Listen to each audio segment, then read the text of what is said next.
Previously हम लोग एक राइटर जो कि बहुत ही बेहतरीन राइटर हम लोग तो डिस्कस कर चुके हैं, the writer John Donne. John Donne from metaphysical poetry from Elizabethan period. John Donne, उस राइटर के बारे में कुछ कुछ ऐसे ऐसे ऐसे लाइंस है जो कि उसने खुद लिखा है। Writer himself has composed this the important lines, almost all his poems. बहुत ही बेहतरीन ऐसे ऐसे लाइंस है, ऐसे ऐसे वर्ड्स है जो कि अलग दुनिया से लाए गए हैं, है ना। एक बहुत ही विचित्र दुनिया, बहुत ही अच्छा दुनिया से लाए गए उसके।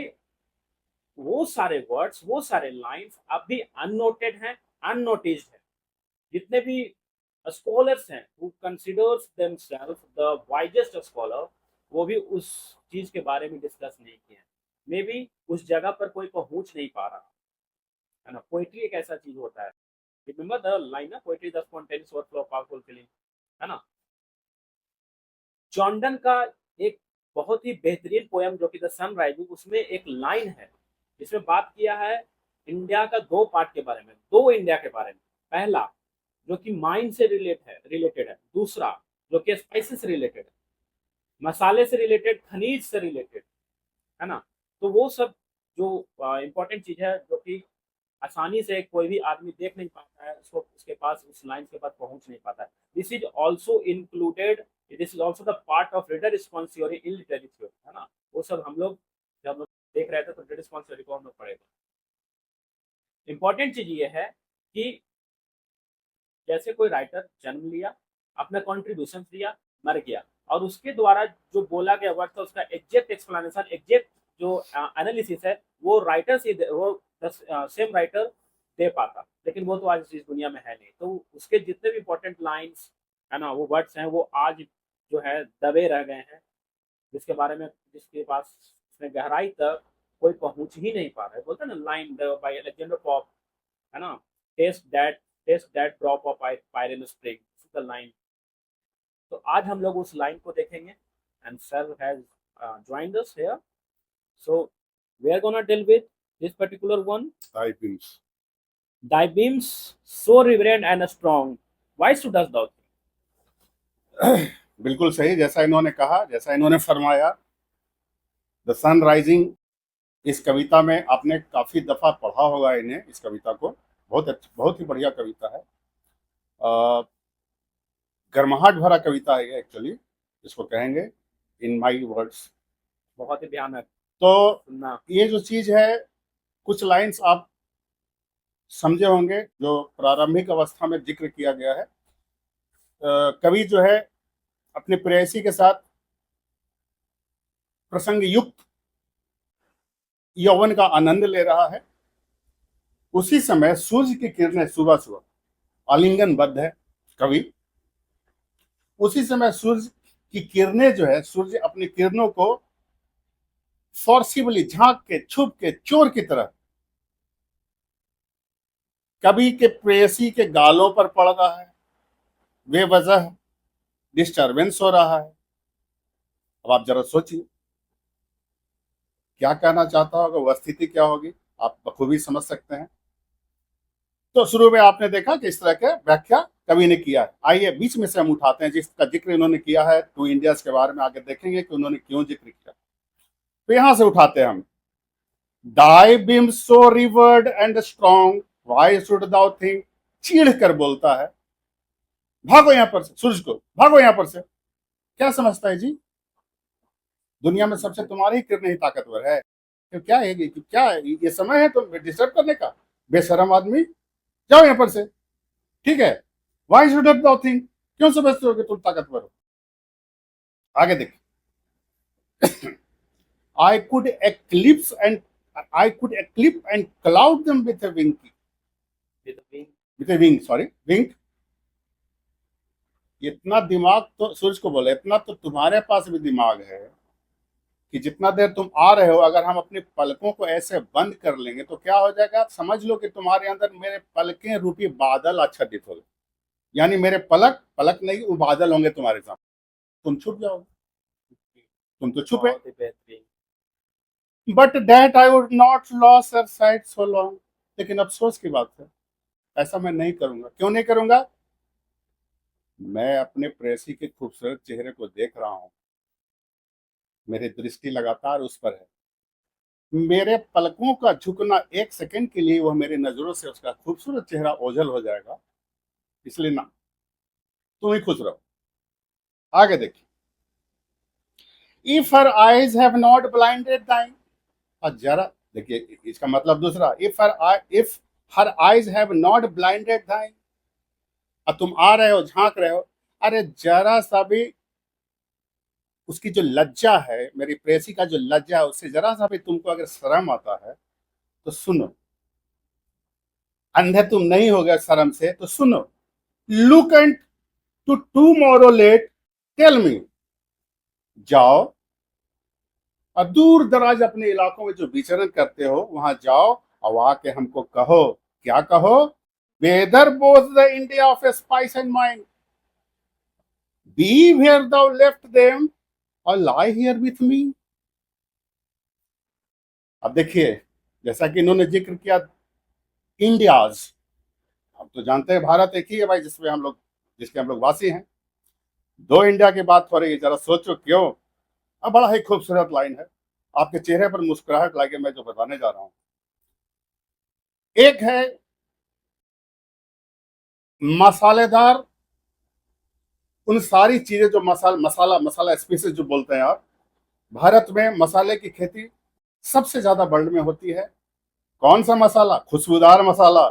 क्या करते हैं, देखिए हम लोग अगर शराब की दुकानें पर भी जाते हैं कभी कभी, तो उसमें क्या लिखा हुआ था? मसालेदार शराब। मसालेदार शराब मसालेदार नहीं होता, लेकिन जैसे ही मसालेदार आप पढ़ते होगा, महसूस कर रहे होंगे कि मैं क्या कहने जा, मसालेदार शराब। तो मसालेदार जैसे ही हम लोग कहेंगे तो क्या होगा? शराब को भी एड ऑन कर दिया, उसको भी सजा के रख दिया मसाला।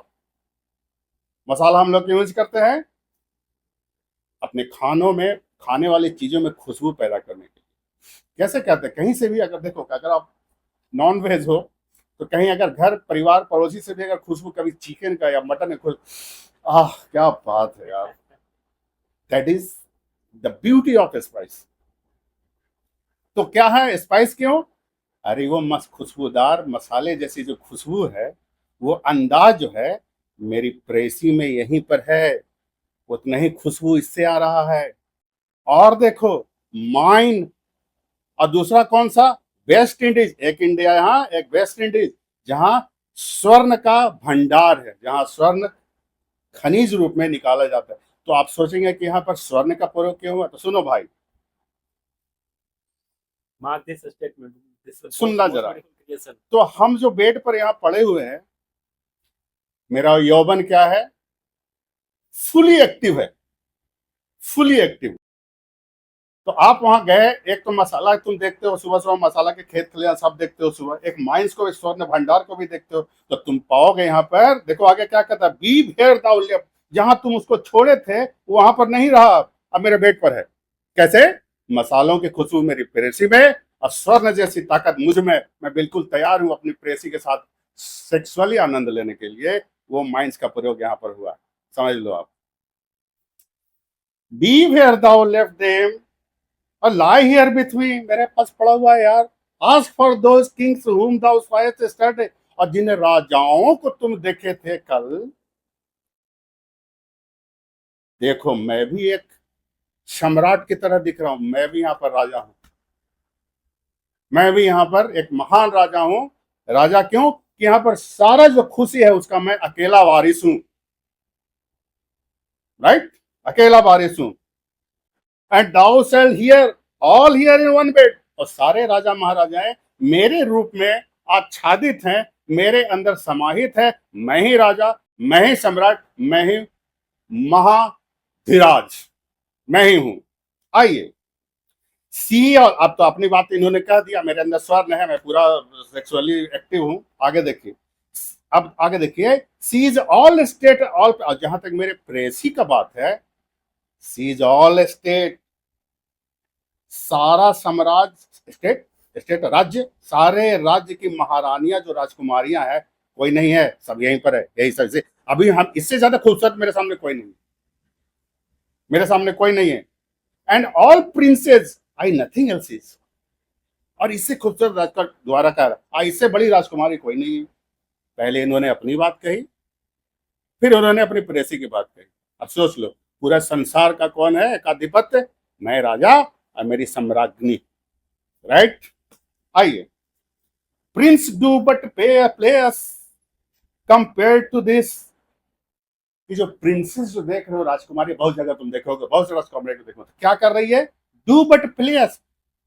क्या है प्लेयर्स? यहाँ पर क्या बोलना चाह रहा है? मेरे प्रेसी के सामने कठपुतली है। प्लेयर्स खिलौना है, इसका खिलौना है वो सब।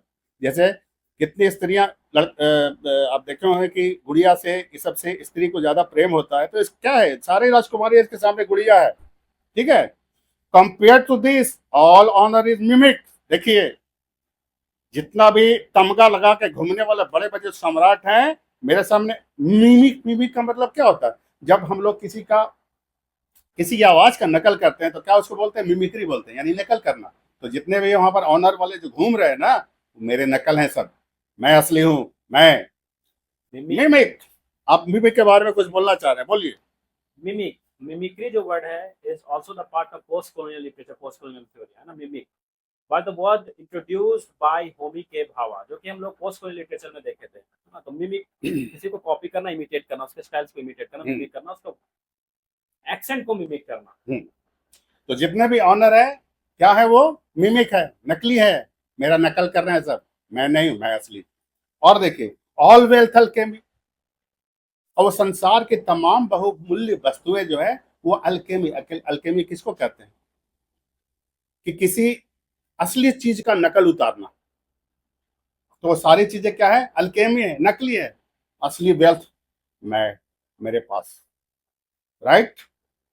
अब देखिए, princes do but players compared to this all honors mimic all wealth alchemy, though thou son are half as happy as we, in that the world is contracted thus।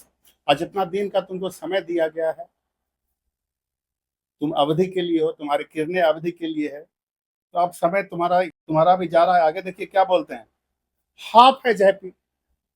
जितना हम अभी खुश है ना, तुम खुश नहीं हो अभी। क्या, क्यों नहीं? क्योंकि तुम्हारा जो काम है स्टीरियोटाइप है, भोरे जाओ, उठते हो, इधर उधर झांको, फिर उधर से घूम के फिर चल जाओ, यही तुम्हारा। तो थक गए हो तुम, नया कुछ करने के लिए है नहीं तुम्हारे पास। मैं बताता हूं कि नया तुम्हारे पास क्या करने। देखो, दाउ सन और हाफ, आपने देखा, दाइन एज आस्क ईज। अब तुम्हारा उम्र कह रहा है कि बेटा अब तुम बैठो, अब तुम वृद्ध हो गए हो, तुम्हारे पास अब शक्ति नहीं रही। एंड सिंस दाई ड्यूटीज भी, और जैसा कि तुम्हारा ड्यूटीज है, कर्तव्य है, टू वार्म द वर्ल्ड, संसार को गर्म करने का, that is done in warming us. तो क्या होना चाहिए अब वो काम नहीं तुमको करना चाहिए, क्योंकि हमने क्या कहा, मेरे दुनिया भर के राजकुमारियां मेरे प्रेसी में, दुनिया भर के राजा मेरे अंदर, सारा स्टेट्स मेरे प्रेसी के, सारा दुनिया की गर्मी, सारा ताकत जो है, सारी खुशबू मेरे यहाँ बेड पर है, मैं ही सब कुछ, मेरी प्रेसी ही सब कुछ। तो 7 जगह घूमने का तुमको क्या जरूरत है? एक जगह रुको ना जी, एक जगह रुको, वार्न करो, मैं भी खुश हो जाऊंगा। क्या बात है? इनिशियली डिक्लाइन कर रहा है, अब सोचा कि नहीं, ठीक ही कर रहा है बेचारा, है ना। अब उसको थोड़ा सा आराम दे रहा है सूर्य को, कि बहुत गरिया दिए, अब इसको थोड़ा सा ये किया जाए, ठीक है। दाइन एज आस्क, अब तुमको आराम चाहिए। आगे देखिए, साइन हियर टू एस, मेरे पास चमको न जी, एंड दाउ आर्ट एवरीवेयर। जब यहाँ पर चमकोगे तो समझ लेना कि सब जगह तुम चमक गए, समझ गए। जब सब कुछ मेरे ही पास है, जब सब कुछ यहीं पर तुम चमका दोगे, तो समझो कि पूरा संसार चमक गया, ठीक है। This bed thy centre is, this walls thy sphere, और यही जो बेड है तुम्हारा केंद्र है, तुम्हारे कार्य का केंद्र है।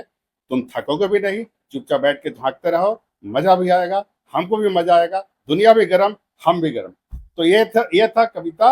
आप देखिए, मुझे तो नहीं लगता है कि इस तरह का कभी विश्लेषण आपके सामने रखा गया होगा, लेकिन मैं एक चीज का सैल्यूट करूंगा और आपको जीनियस कहूंगा। अगर इस तरह का व्याख्या कभी आपने अपनी जिंदगी में कभी सुना होगा, कोई ज्ञानी पुरुष आपको पढ़ाए होंगे, तो मैं उनको सैल्यूट करता हूं। आपको भी सैल्यूट करता हूं कि मेरी कही हुई चीजें आपके समझ में पहले से आ चुकी है ना। लेकिन हमको लगा कि थोड़ा सा, मैं झिझक रहा था एक्चुअली कुछ दिनों से, 2-3 दिनों से, कि इस बात को कहा जाए या ना कहा जाए, लेकिन हमसे बात पचा नहीं। अब मैंने सोचा कि कवि ने इतना मेहनत और इतनी सुंदरता व्याख्या अपने कविता में की है, और अगर छुपी की छुपी रह गई तो उसका पूरा मेहनत जो है बेकार चला जाएगा उस आदमी का। इसलिए इसको पटक्षेप नहीं किया जाए, इसको संसार के सामने लाना चाहिए। ये हम लोग एक लिटरेचर का एक स्टूडेंट होने के नाते हम लोग को परम कर्तव्य बनता है कि उन सारे छुपी हुई चीजों को आपके सामने लाएं, आपको खुश करें। आप देखिए, इसको समझिए और एंजॉय करिए इस कविता को। सयोनारा। और जैसा सर ने बताया है ना, the greatest explanation ever I have seen in my whole life, in my whole entire life. और जैसे कैसा लग रहा है आप लोग से, मैं पूछ रहा हूँ आप लोग से कैसा लग रहा है ना, ऐसा टॉपिक जो कि टैबू माना जाता है, and John Donne has explain this beautiful है ना, beautiful content here with his whole entire grip of literature. जो भी ये समझाया है टैबू माना जाता है, पूरे सोसाइटी में कोई इसके बारे में बात नहीं करता, लेकिन लिटरेचर पर है, because as we are the part of literature we have to deal with each and every important fact or the content which is provided by the writers or the poet in his whole composition, right? So this was the greatest explanation ever by us, sir. And tomorrow we will be having our next discussion, next session with another writer. Till then, have a great day. Thank you.